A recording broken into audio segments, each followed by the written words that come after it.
Hello everyone, कैसे हैं आप सब।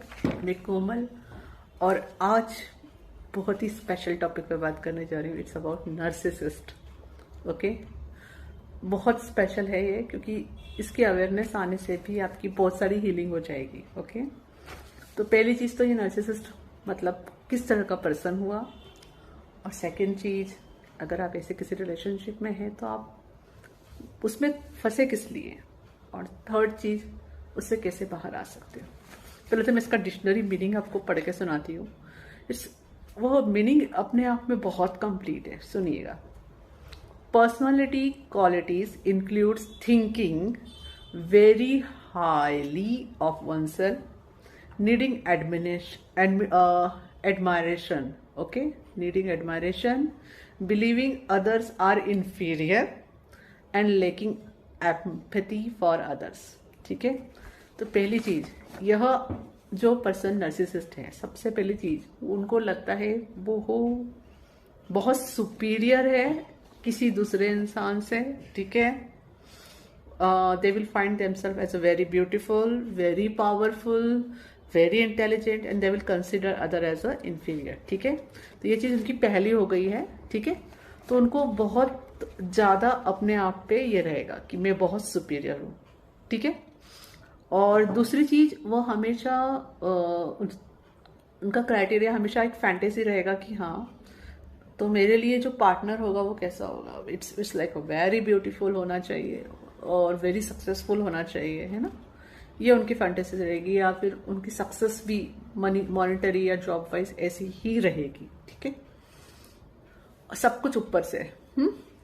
उसके अलावा मैंने कुछ और पॉइंट भी लिखे हैं कि सबसे इम्पोर्टेंट पॉइंट लिखा है कि यह जो पर्सन होते हैं यार interpersonally exploitative for their own gain, they are very arrogant, lack empathy and must be admired. ठीक है, तो एक नार्सिसिस्ट पर्सन किस तरह का होगा? एक ऐसा इंसान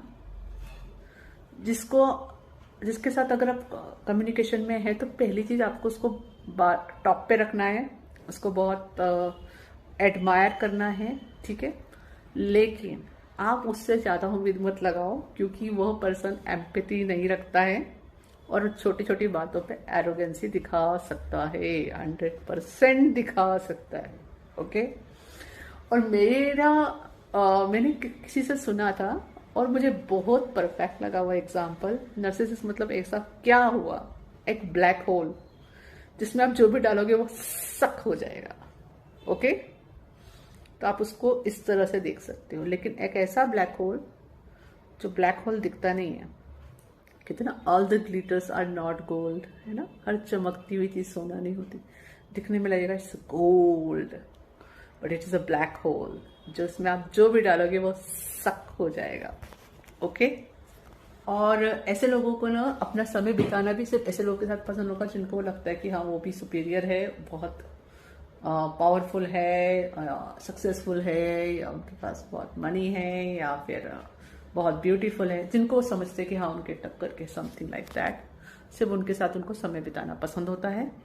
ठीक है, या तो फिर इस तरह के लोग जो उनको बहुत टॉप पे रखें, यू नो दे आर। और ऐसे इंसान को क्या कभी प्यार होता है? प्यार से ज्यादा कहेंगे कि एक तरीके से नीडीनेस रही। तो यहाँ पे ऐसे इंसान से शादी करना पसंद करेंगे, या ऐसे इंसान से उनको प्यार हो सकता है या तो वो बहुत सुंदर होना चाहिए, बहुत सक्सेसफुल होना चाहिए, और साथ ही साथ सबसे इंपॉर्टेंट चीज है मैंने लिखी है इसके लिए, narcissist fall in love when they find someone who can serve as a source of narcissistic supply, validating their inflated sense of self. Okay, तो उनको जो भी चाहिए वो उस पर्सन से उनको मिलता रहे। तो पहली चीज एक ऐसा इंसान ढूंढते हैं, वो उनको चाहिए जो उनको टॉप पे रखे, और ये जो भी मांग रहे हैं वो उसको बस देते जाए और देते जाए। ओके, तो this peoples will do lots of mind game, बहुत सारा माइंड गेम प्ले करते हैं, बहुत सारा माइंड गेम प्ले करते हैं। और ये गेम प्ले करने की वजह ये नहीं कि आपको वाकई उन्हें फुल बनाना है। ओके, दे थिंक खुद के लिए एक इमेज बनानी है ना, एक इमेज कि हाँ I am a good person, ठीक है।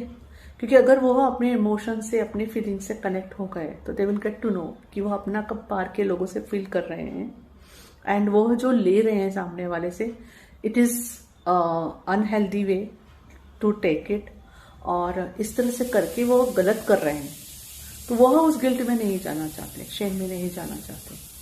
तो वो इसलिए अपने तरह से अपने माइंड की फ्रेम्स बना लेते हैं, they play the mind games, and आप हमेशा क्वेश्चन मार्क के साथ ही छूटोगे कि यार हुआ क्या, यार हुआ क्या।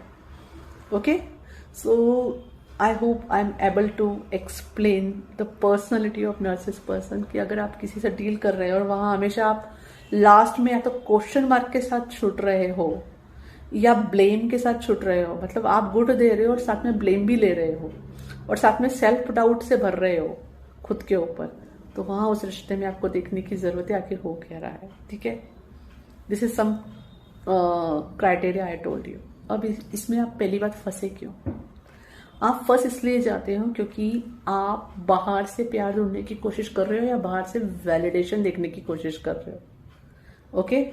और आप बाकायदा एम्पैथ हो या कंपैशनेट हो, क्योंकि ऐसे लोगों के टारगेट हमेशा वही लोग बन सकते हैं जो व्यक्ति बहुत कंपैशनेट हो। कंपैशनेट से ज्यादा मैं बोलूंगी बहुत ज्यादा एम्पैथ हो, इमोशनली अवेलेबल हो, है ना। और साथ ही साथ जिसको हेल्दी बाउंड्रीज रखना नहीं आता है। अब इसकी वजह हो सकती है कि आपके अंदर का कोई ऐसा वुंड और एरिया जहां हीलिंग की जरूरत है, ओके। कोई छोटा या बड़ा ट्रॉमा भी हो सकता है जिसको आपको रिलीज करने की या हीलिंग की जरूरत है। तो आप ऐसे पर्सन्स के इसमें इजीली बातों में टारगेट बन जाते हैं, ओके। अब इससे बाहर कब निकलोगे? इससे बाहर निकलना तब पॉसिबल होता है जब आप में सेल्फ स्टीम जगती है, you are able to see full picture, आप सच देखना शुरू करते हो। पहली चीज तो खुद के अंदर की एम्प्टीनेस देखते हो कि आखिर पहली चीज, हम कहते हैं ना हर चीज मिरर होती है, हर चीज मिरर होती है ना। तो हम यहाँ पे ये देख पाते कि हम खुद के साथ कहाँ ऐसा कर रहे हैं, कहाँ हमें खुद को प्यार देना है, हम प्यार नहीं दे रहे हैं। बस फॉर एग्जाम्पल, अगर आप कुछ ओवर गिविंग करने की आदत है तो आपका बिहेवियर खुद के साथ क्या होगा? नर्सिसिस्ट का नहीं होगा, ब्लैक होल नहीं बन गए कि खुद से बस काम करवा रहे हो, पर उसके बदले आपको जो खुद को ग्रेटिट्यूड देना चाहिए, खुद को प्यार देना चाहिए, खुद को एप्रिसिएशन देना चाहिए, वो नहीं दे रहे हो। खुद को नर्चरिंग जो देना चाहिए, खुद की केयर करना चाहिए, खुद की बॉडी की, खुद की हेल्थ की, फूड की, नींद की, वो नहीं कर रहे हो। तो आपने क्या किया खुद के साथ? आप खुद के लिए नर्सिसिस्ट नहीं बन गए, अंडरस्टैंड। और जब आप यहाँ खुद को प्यार देना शुरू करोगे तो आपका कप भरने लगेगा, ठीक है। और जब आपका कप भरने लगेगा तब आपको साथ ही साथ ये भी समझ आएगा कि आपको वैलिडेशन के लिए बाहर नहीं जाना है। आप खुद को वैलिडेशन देना चालू करोगे। तो ऐसा करना जब चालू करोगे ना तो आपकी वाइब्रेशन बड़ी हाई हो जाएगी। तो कई सारे लोग तो यहाँ से ऐसे ही फिल्टर हो जाएंगे, क्योंकि जैसा लाइक अट्रैक्ट लाइक रहता है, तो वाइब्रेशन हाई होने से लोग ऐसे भी निकल जाएंगे और आपका सोर्स आप अपने आप समझ पाओगे डीपर वे में। जैसे हमेशा मेरी कोच भी कहती है और जेफन शिल्ला भी कहते हैं, हमारा मेन सोर्स कौन है? गॉड है, ठीक है। तो you will get connected to the god more and more. तो आपको वैलिडेशन चाहिए, आप गॉड से मांगोगे। आपको कुछ चीज चाहिए, आप गॉड से मांग रहे हो, ठीक है। एंड गॉड के तरीके चुनना चालू करते हो कि I choose god's way, okay. और आप गॉड्स के प्लान वर्कआउट करना शुरू करते हो कि गॉड आई चूज कि आपके जो प्लान मेरे लिए है वो वर्कआउट हो, है ना। आप अपने ईगो से बने प्लान को छोड़ना चालू कर दोगे कि let's god's plan work out for me. जब ये करना शुरू करते हो ना, तो तब आपके अंदर से आप अपनी फीलिंग से, इमोशन से, अपने आप से ज्यादा कनेक्ट होते हो। फिर जब ऐसा अनुभव आपके साथ होता है तो आप तुरंत समझ पाते हो कि कुछ गलत हुआ है। देखिए करंट चला गया कि yes something is dark here.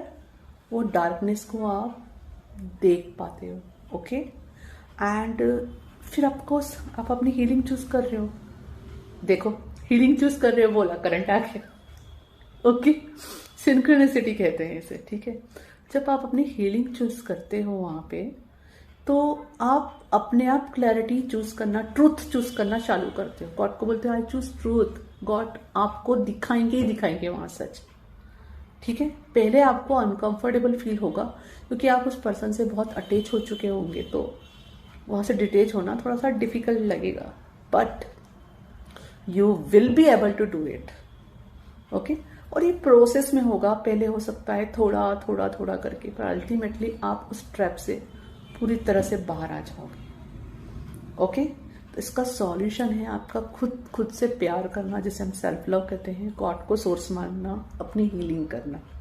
ठीक है, हीलिंग बहुत तरह से होती है, जैसे कि आप अपने एसेंशियल कोच से के साथ जाके हीलिंग कर सकते हैं। अगर आपको ऐसा फील होता है कि कहीं पे भी आपको किसी थेरेपी की ज़रूरत है या किसी और तरह की भी एक्सरसाइज या कुछ करने की ज़रूरत है, तो आप वो चूज करोगे बाकायदा और आप करना शुरू करोगे। When you start doing that you will be able to see more clearly that picture. Okay, and फिर आप इजीली वहां से बाहर तो आ ही जाओगे। साथ ही साथ आप ना इस एनर्जी में भी नहीं रहोगे कि आपको उसको ब्लेम करना है। आप उसको इस तरह से देखोगे कि अच्छा ये अपॉर्चुनिटी थी मेरे लिए, गॉड ने, it is also kind of कहते हैं ना गिफ्ट ही था ये भी, कि जिसके थ्रू आपको अपने अंदर की उस डार्क एनर्जी का पता चला और आप उससे बाहर आए। जब आप अपने अंदर की उस डार्क एनर्जी से बाहर आओगे तो आप उस रिश्ते से भी बाहर आना ही है, क्योंकि फिर आप वहां से स्प्लिट करोगे, आप वहां रुक नहीं सकते। क्योंकि आप जब भी वहां जाओगे आप ड्रेन फील करोगे, you will not feel good there at all.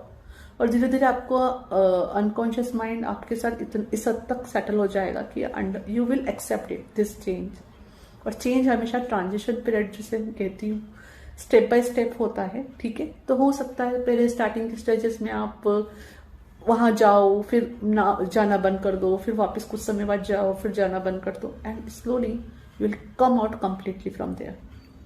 ये सारा रिजल्ट मिलता है आपकी खुद की सेल्फ हीलिंग करने से। और अल्टीमेटली जिस दिन आप उस पर्सन को पूरा रिलीज करते हो ना अपने अंदर से, इन द सेंस वहां से पहले तो फिजिकली आप डिस्कनेक्ट हो गए पूरी तरह से, है ना, you will feel very relax and peaceful. ऐसा लगेगा बहुत बड़ा बर्डन था आपके ऊपर से, वो निकल गया। ठीक है, यहाँ पे आपने क्या करोगे, आप उसको कुछ बददुआ नहीं दोगे, आप उसको बुरा नहीं बोलोगे। यू विल अंडरस्टैंड वो पर्सन अपनी जर्नी में, you will just surrender to God कि let God teach him God's way, कि उसको अपनी हीलिंग कैसे चूज करना है, आगे कैसे बढ़ना है, and just you will release that person. Understand?